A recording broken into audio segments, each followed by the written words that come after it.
在吉尔吉斯斯坦古老的丝路古道 M11公路旁，有一座名为托克马克的城市。这里除了李白在此出生而闻名，更是中亚东干人的聚集地。这一集，雷队长探秘这支保存着100年前陕西人风俗的民族，并参加一场婚礼，去体验今天吉尔吉斯斯坦东干人的意识形态。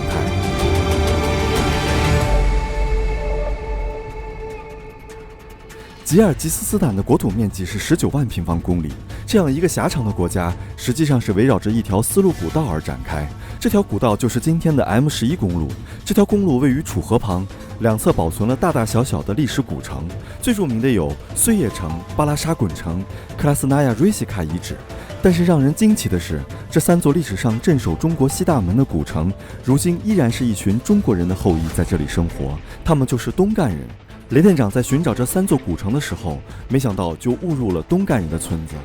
现在雷店长的一路呢，就要去寻找这个克拉斯纳亚瑞西卡遗址了。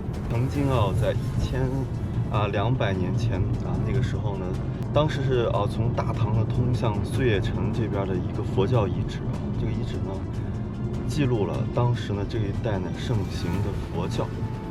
而且那个时候，这个周围还有这个拜火教。哇，这是他们结婚这边要准备鸡啊！恭喜恭喜，恭喜恭喜！我们来找这个格莱西纳瑞西卡呢，没想到这周围，他们现在这个遗址呢是在一个东干人的这个聚居的地方啊。而且我们今天来呢，他们还在这个结婚啊。牛肉啊！哇，不错不错。哇，你们好，你们好。怎么样？你们都会说陕西话呀？哇，太厉害了，太厉害了！给你吃一个，是中国人，都是中国人啊！大家听到了吗？他们是说自己是中国人，这个非常棒，非常棒。就是很多人老问说他们为什么说中国人，因为他们是说的陕西话嘛，陕西话呢就是中国人啊。陕西话，东上话也会说，陕西话也会说。这是做什么呀？这是做鱼香，油香啊，油香。哦，就炸的，炸了哦，明白是油香哇，这个看着就很棒。我爸爸妈妈你们中国人过来了吗？甘肃过来。哦，从甘肃过来的啊。现在孩子还学东干语吗？你的孩子都会说东干语的啊？东干的黑娃子话说。哦。毛子话。好棒好棒。趁着这家东干人置办婚礼，我继续探索克拉西纳亚瑞西卡古城。这座古城是楚河流域最大的古城遗址，古城遗址周围分布着楚河流域最为复杂、规模最大的佛寺建筑群，并在其东侧还遗存有火神庙遗址。该古城约从6世纪至12世纪蓬勃发展，开创人应是粟特人，他们称之为新城。中国唐王朝时为安西大都护府，并至葱岭以西连接至波斯。古城遗址考古发掘出土有唐代铸造的开元通宝，我唯一能找到它的一处地面遗迹就是一尊大佛。大家敢相信吗？在这个吉尔吉斯斯坦呢，它呢在1300年前唐朝那个时代也有佛寺。那么这个佛寺呢，就是玄奘呢他当年西行的时候路过这个吉尔吉斯斯坦格拉西纳亚瑞西卡。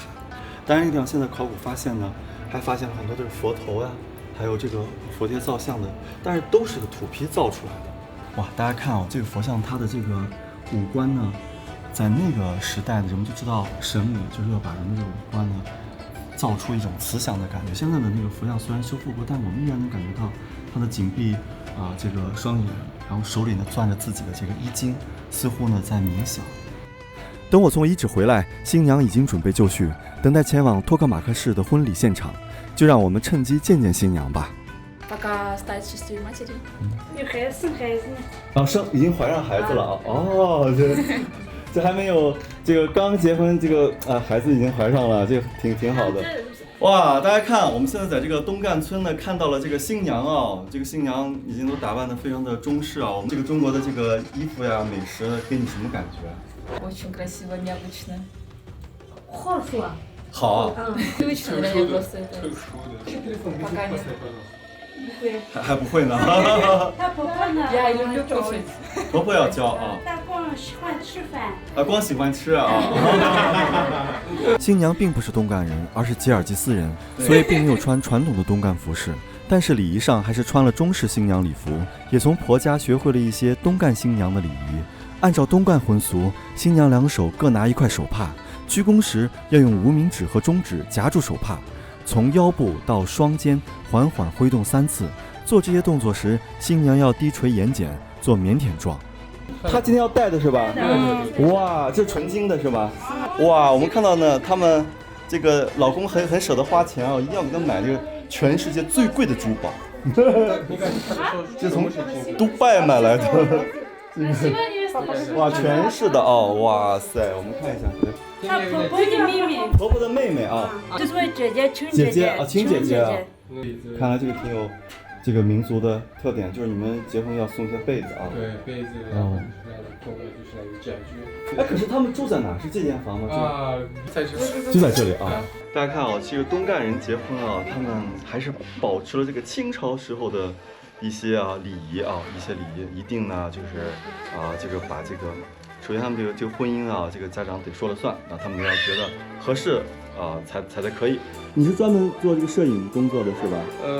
做这个活计，我爸爸是中国人。你爸爸是中国人，是哪里人呀？他的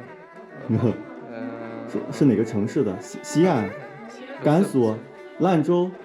兰州人啊？那你去过兰州吗？我没去过。没去过啊。没去过。听他们说话我也学会了，我是跟他们学的。那也挺厉害的，挺厉害的。我学了3年。3年。汉语啊。没去过在中国。还没有去过中国啊？哦。老公的姐姐。那老公的姐姐都会说东干话是吧？啊。东干话。一点点。Да, русский знаю хорошо. 哦，对。我这叫拉西玛。拉西玛。拉西玛。拉西玛。可以。拉西玛，拉西玛，对。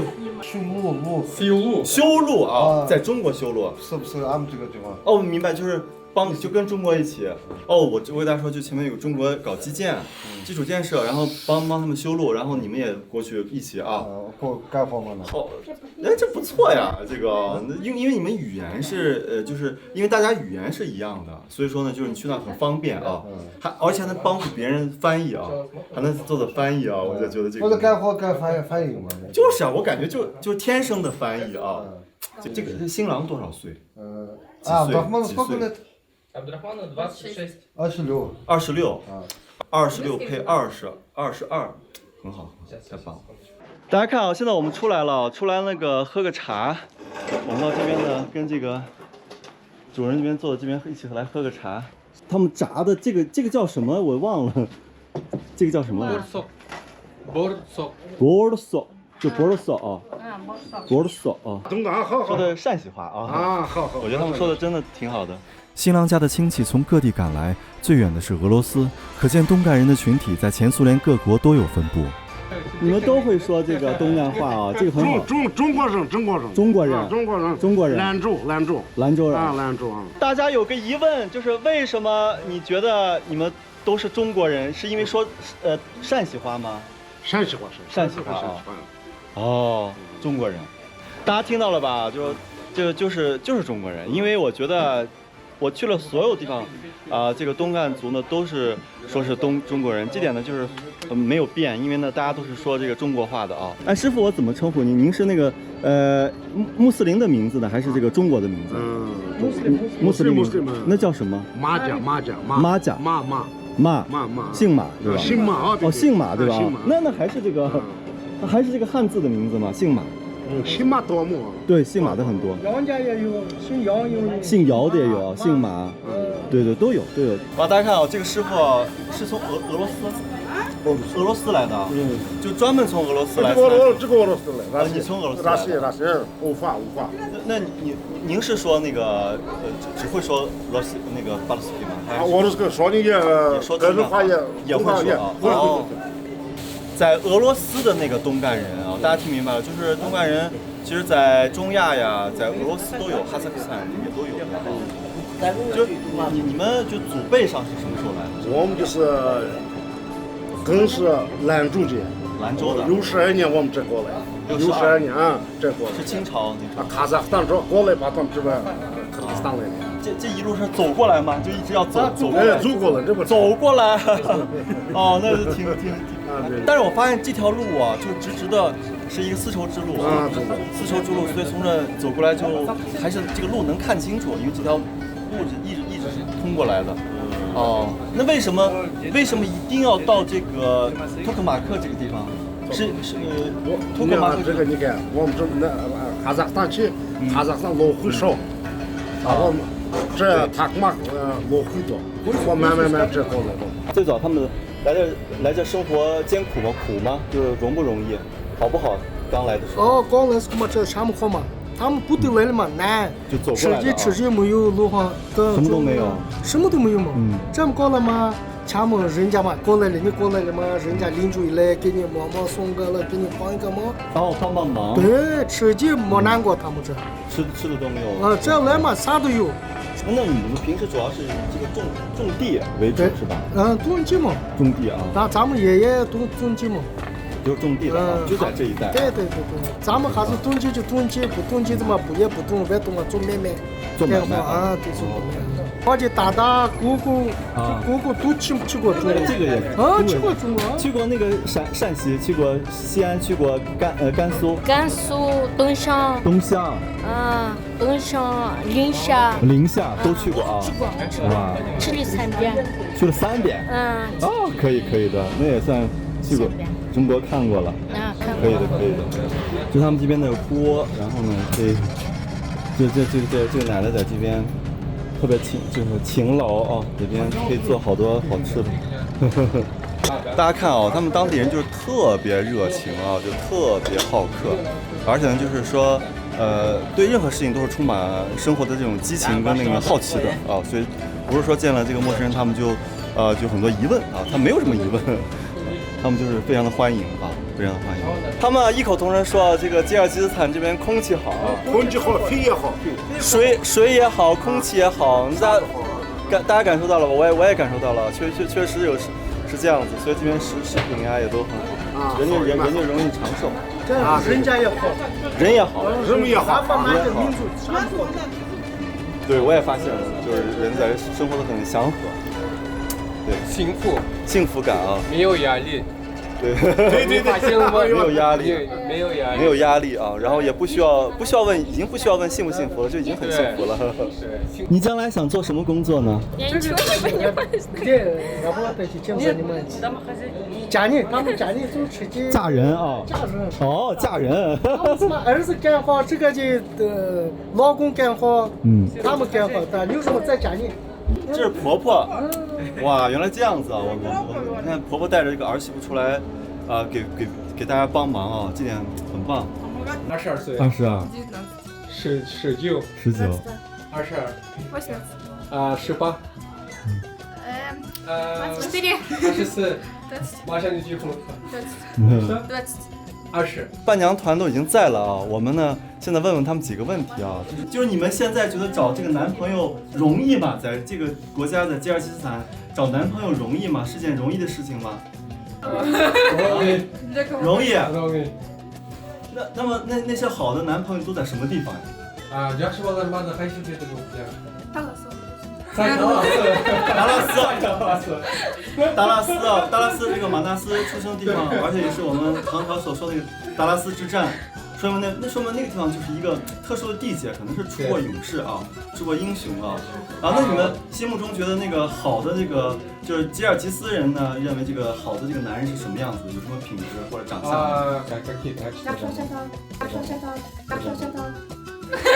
挣钱多啊！他说挣钱多，什么？挣钱多啊！挣钱多！东干人的婚礼还在继续，接下来还会有什么见闻呢？那么我们接着讲。雷连长，现在这个托克马克市啊，你看这是托克马克的大飞机啊，在这个大飞机的旁边呢，是一家清真餐厅，是这个东干人开的，我就进去吃个饭啊，跟我走吧。这边很多菜我看着就很好吃啊，特别好吃的样子，特别味道就很香。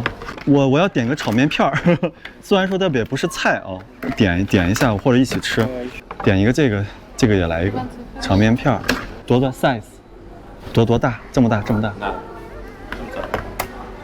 大啊！你吃鱼吗？不行，点个鱼。它的鱼也是伊塞河湖的鱼吧？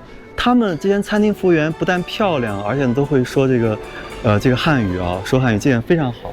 你好，非常好。非常好，这边的人都很客气啊，所以说以后大家都来吃饭啊。我这边饭也很好吃。上海。Yes. 别给他洗碗呀。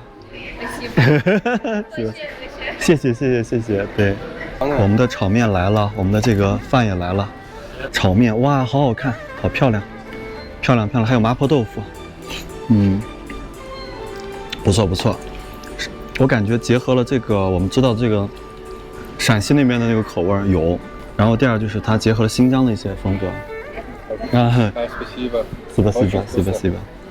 哇，它的这个肉真的很好啊，感觉很新鲜的肉，它肉很新鲜，好，真的特别好吃。我觉得他们东干人做的这个面啊，有一种诚意，就是大家看这么满满的一份，不说颜色，还有这个它配上来的这些食材啊，都非常的均匀啊，就不是说就糊弄你，就是随便给你来点什么面，染点颜色就行了，不是的。所以他们还是挺有追求的啊。我想给大家尝尝他们这个就是麻婆豆腐怎么样啊？可以啊。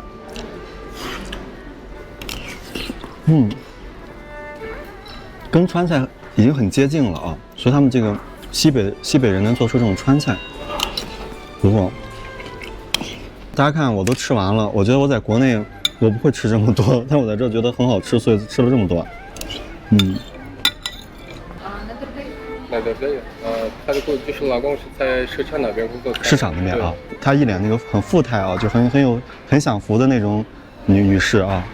哇，你的这个发型，你的发型很漂亮啊！这是为什么呢？就是你这，它是那种回族的发型哦。哎呦哇，天哪！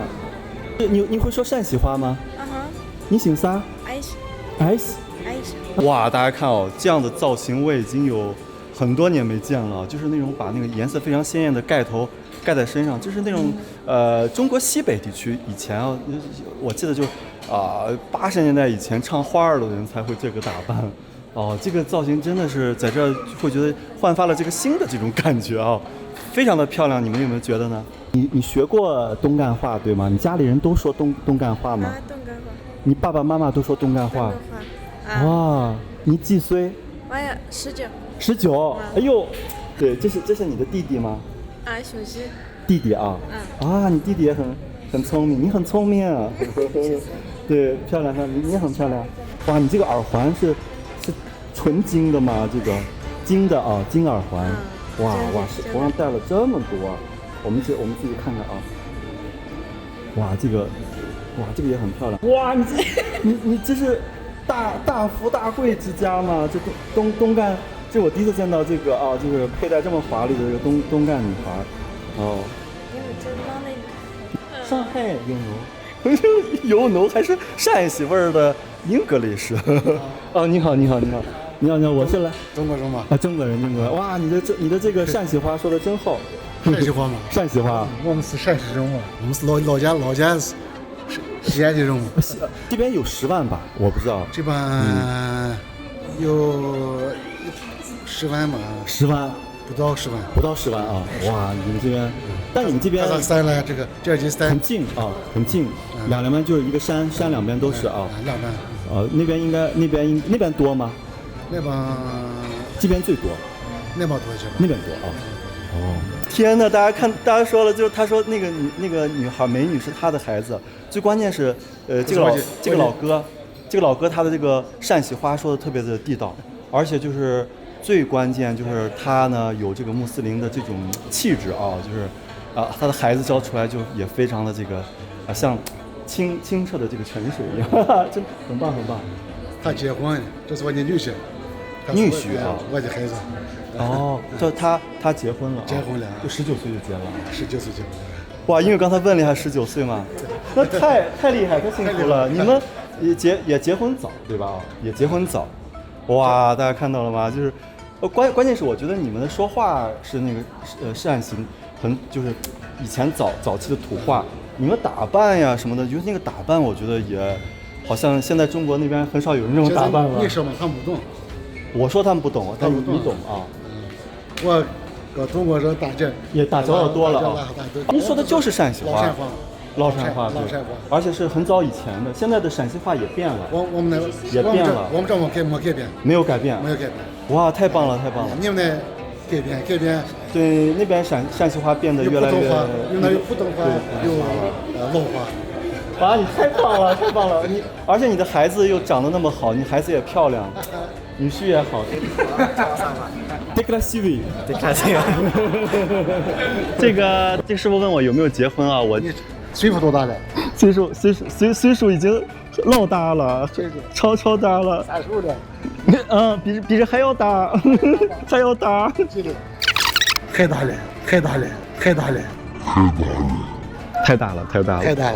因为我们在中国嘛，就比较忙，都是忙工作啊，所以就把这个婚姻就耽误了，就是放了，就是拖大了。忙呀，中国人不能闲着呀，要多做事情呀。本来要给我介绍对象的，这年龄大了。都老伴呗。我发现，无论是在东赣餐厅吃饭，还是和东赣人相处，总能感受到满满的热情和真诚。东赣的美食无添加且食材满满，让人总能享受其中。他们面对镜头坦坦荡荡又侃侃而谈，道不尽100年来的漂泊故事，让人领略到一种久违的华夏古风。那我们就跟他说再见了啊。那我们说，salam alaikum salam。那我们走了。哇，他们真的很好啊。拜拜。今天他们安居乐业，成为了吉尔吉斯斯坦的主要民族之一，而且还结合俄语的西里尔字母，发明了东赣文字，从而更好地流传陕西话。我们在托克马克市的东赣村就采访到了一位教东赣语的老师。是你家是吧？啊，这是我的家，你的家。哎呦，你的这个中文简直了。哦，你好，这是我的妈妈呀。你妈妈很年轻啊。你好。哇，这个东赣人的家里很漂亮啊。种了很多花，而他们这个房子很大，而且这个院子很宁静，阳光很明媚啊。这是我对这个东赣这边的人的家庭的一个感受啊。这是在这个吉尔吉斯斯坦的托克马克这个地方啊。大家看到屋子特别干净，好，我看一下，这里面他们摆的这些碗了都在这个柜子里摆着。其实，在那个西域地区啊，很多家庭他们的屋子里面就是放地毯。然后呢，不会有很多复杂的家具。大家看雷探长千里迢迢来到这个托克马克呢，找到了一个教东赣语的这个老师。东赣语你们是怎么教的？就是那个字好，那个是俄语的西里尔字母拼的，对吧？我们就是东赣语用俄语的字。俄语的字啊？对。让你妈妈说中国话吧，我们还没听到你妈妈说中国话呢。就是你给我们说一说。回族字组33个乌鲁斯，前进5个回族字。33个俄语的字母啊。里头5个新回族字。一拿着字面做年纪，再及回族话呢。我看是不是你们还要教小孩唱那种东赣语的那个儿歌呀什么，就歌曲什么也是有东赣语的那种的啊。教的话学着念。好像是说。教的话学着念，然后对，我的妈妈的意思就是孩子们他们自己也会说话，也自己会唱歌，也会唱歌啊。我的妈妈的工作就是教会他们读，然后就是写字啊。对，写字是个陕西话，是陕西话。那你能跟我们说几个那个回族就那个东赣人自古就说的那个谚语吗？人活脸，福活皮。这就是那个十字库啊。哇，这个书外面的本本。这个书印的还是挺正规的这个书啊。这是回族字面。这就是这个东赣的文是吧？东赣文啊。帮了个忙嘞。十字口本。念了吗？娃们到了别说经里，给爸爸妈妈都帮了忙了。等等，我给大家翻译一下，他好像是说，什么？首先是什么？我听懂了，给爸爸妈妈都帮了忙。那么前面是啥？我没听懂。前面是什么？娃们说了别说了。哇，那这上面的这些人其实有点苏联人的感觉，苏联的那种感觉。我没见你死苦日人，我爸是教父的，我妈是大夫，我姐姐来我年夫的呢。啊，我妈是教书的，我爸是个大夫，我奶奶是个啥？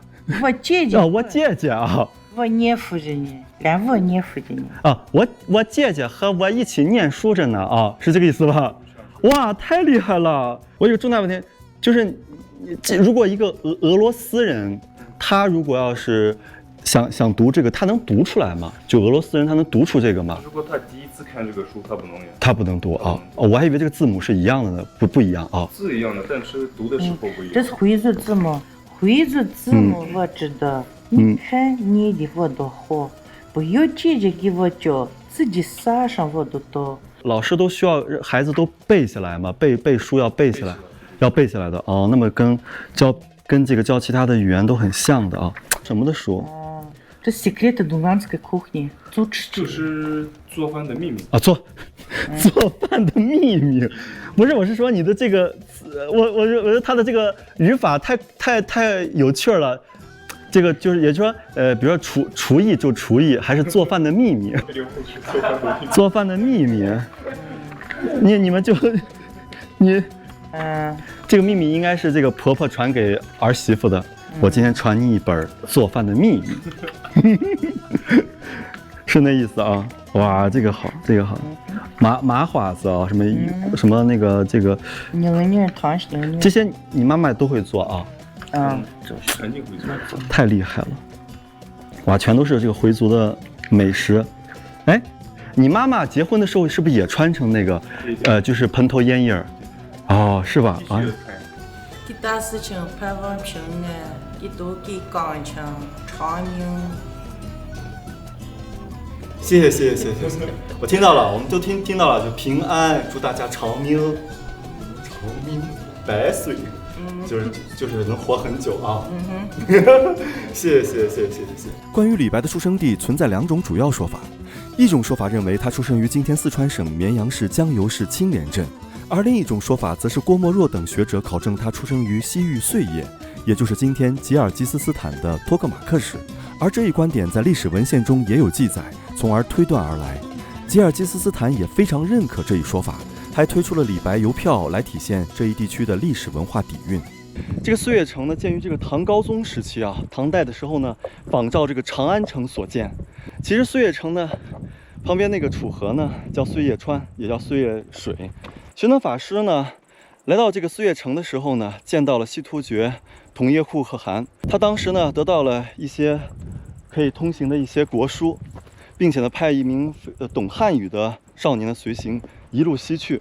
唐朝时期，为了稳固西域，设置了安西都护府统辖龟兹、于田、疏勒、碎叶4镇，镇守兵力数千人。这4个镇守西域的要塞，维护唐朝在西域的利益和保护中西陆上交通要道中起到了重要作用。可如今的碎叶已经是吉尔吉斯斯坦境内的一座荒城。其实呢，作为这个李白的出生地碎叶城呢，一直有一个争议，就是说呢，他到底是这个汉人还是胡人？首先呢，陈教授认为呢，他呢应该是这个胡人，因为呢胡人经常到汉地去做交流、做买卖，所以说呢，这个李白呢就是随家人呢来到了这个汉地。那么那个郭沫若认为呢，就是李白的这个汉语言能力非常的高超，他不太像这个胡人能做出来的事。在那个时代，胡人的汉语言能有这么好的一个境界的话，肯定不像是这个胡人。由于他这个出生地比较特殊，所以说呢，给他蒙上了一层传奇的色彩。其实我觉得李白呢，由于他出生在那个年代，他身上本来就带着一种大唐的符号，那就是丝绸之路的文化。我觉得那是一个国家与国家之间互相学习、互相包容的一个时代。所以那个时候呢，如果他是胡人，懂得汉语呢，并不奇怪。当然了，很多人都认为，当时这个唐代的时候不是有安禄山吗？如果李白他是胡人的话，他对安禄山为什么没有那么的一个亲近感？这更加说明有可能李白呢，他就是汉人，不是胡人。他被誉为是这个9城8仙，他的像什么行路难、蜀道难、将进酒啊，真的是脍炙人口。因为据记载呢，李白当时自己也说呢，由于呢要躲避战乱，他随着祖先呢迁到西域这些地方。其实他的这个诗句中呢，经常有这个关于西域的描写，比如说是《关山月》《塞下曲》，还有什么《幽州胡马客歌》。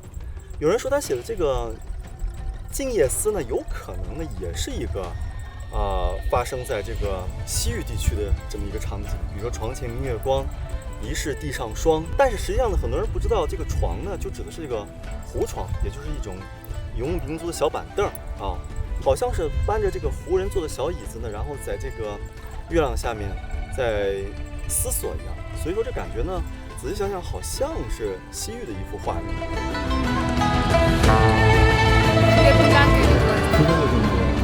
你们这里的那个博物馆好吗？好，都有什么？里面都有什么呀？传统的、以前的、传统以前的啊。对。拼多多，淘宝。你不是你也用拼多多和淘宝？对。然后从中国寄过来是吧？也买。买啊，从中国寄过来，从中国那个 POS 店啊。对。哦，那太好了，是用那个方便买东西啊。在比什凯克以北有一处名为米良川的村子，这里也是东干人的聚集地，而且还有一处东干人开设的博物馆。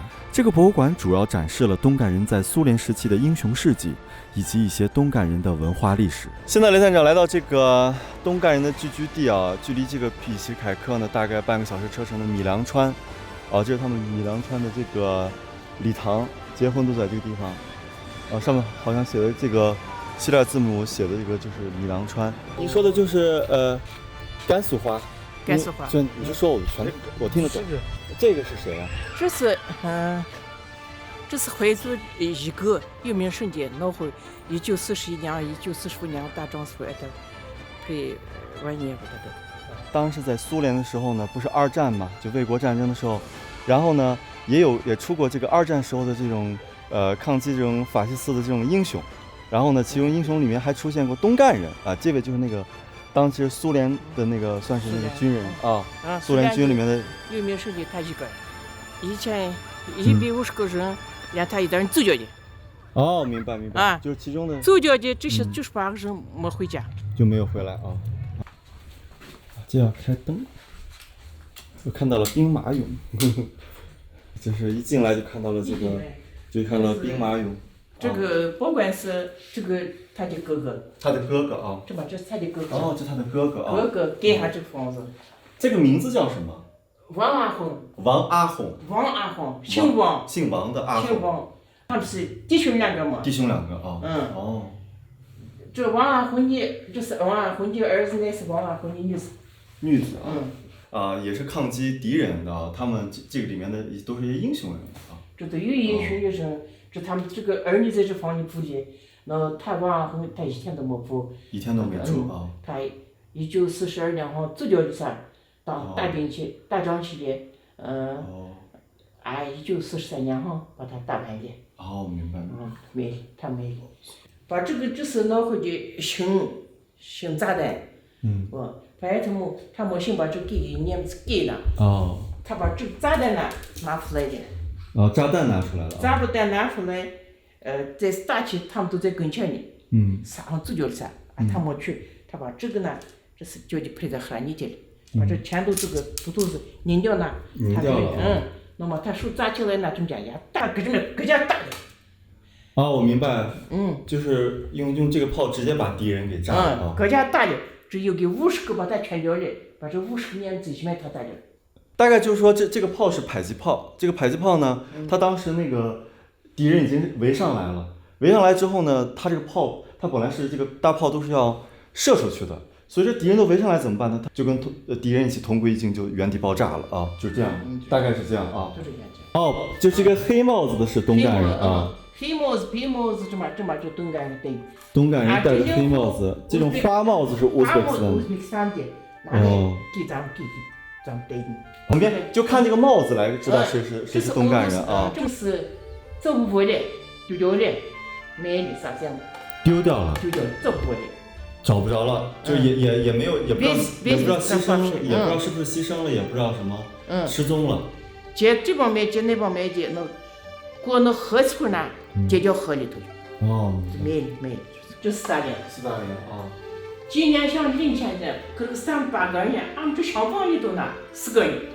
历史上呢，这个东干人呢还被这个斯大林接见过啊，就是底下这个女孩是东干的，还有就是第一排第二个，这个东干，第二个是东干的，第3、第4个，它右上面也是东干的啊。西安去这是他们做的。这是在吉尔吉斯出的书啊，这是吉尔吉斯出的乐器啊，介绍乐器。这是啥子这个琵琶、象琴团，他们家做的。现在还有人会演奏会的啊？会呢。啊，会呢。啊，这都是俺们这在怀旧。东干语的一些书啊，东干语的书。东干语。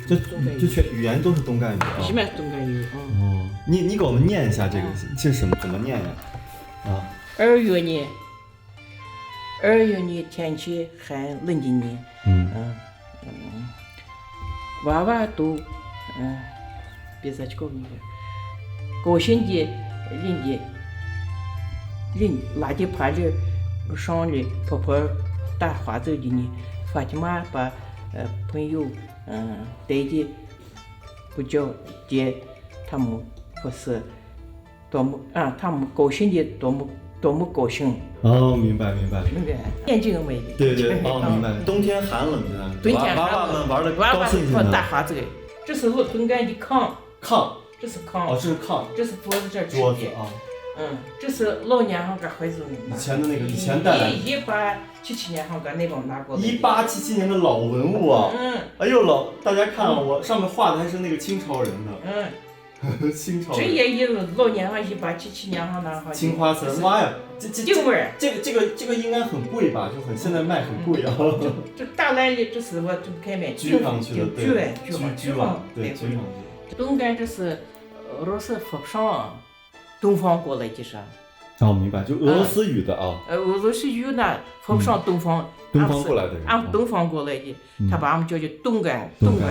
东干学者白东山师傅曾经告诉我，东干人实际是东干的音译，表示东部甘肃，和东岸也没有关系。俺们怀族叫的怀族是俺们乡也怀族。过去，对，走封闭期。回族以后要回去啊。回去都要回去。是。都要回去。都是娃娃封的。都是娃娃封的。就当时留下来的啊。已经有100年了吧？这些。这个年代也多了。柜子也是他的啊。大家看这个，他们就是蓬头烟叶儿，还有这个叫蓬头烟叶儿啊。然后呢，这边的这种陕西的媳妇儿啊。然后而且这个他们叫云肩啊，这边如果披一些这种东西都是云肩。然后他们结婚一定要拿2个手帕，一定要拿2个手帕。2个手帕，这是2个手帕。一定要拿2个手帕啊。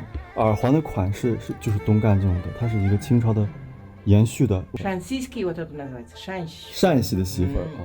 这是马车。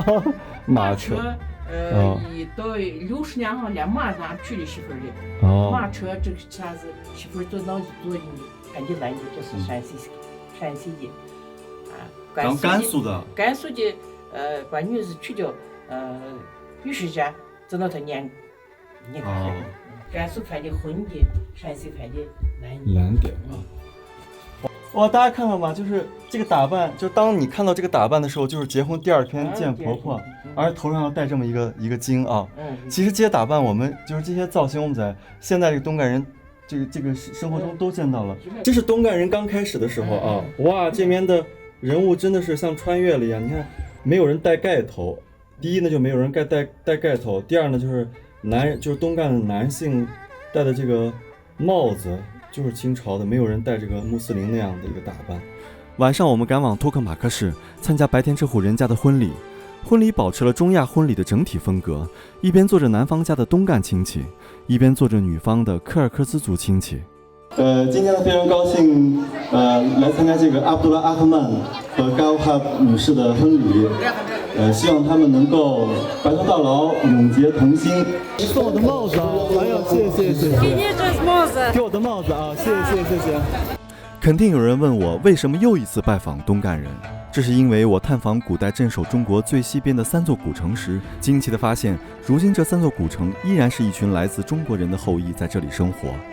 160年前，命运的波澜将东干人推向了吉尔吉斯斯坦、哈萨克斯坦等七河地区。他们在这片土地上深深扎根，家乡显然已经是梦中触不到的远方。我们不忘左宗棠收复新疆的伟大壮举。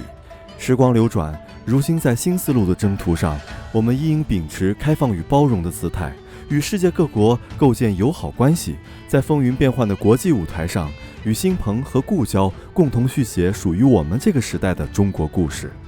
告别了吉尔吉斯斯坦，我的冒险之旅又将开始。丝绸之路上的于田国是安西四镇之一，在金爵王干尸护壁上5星出东方之景的出土，似乎应验了一段1000年前的预言。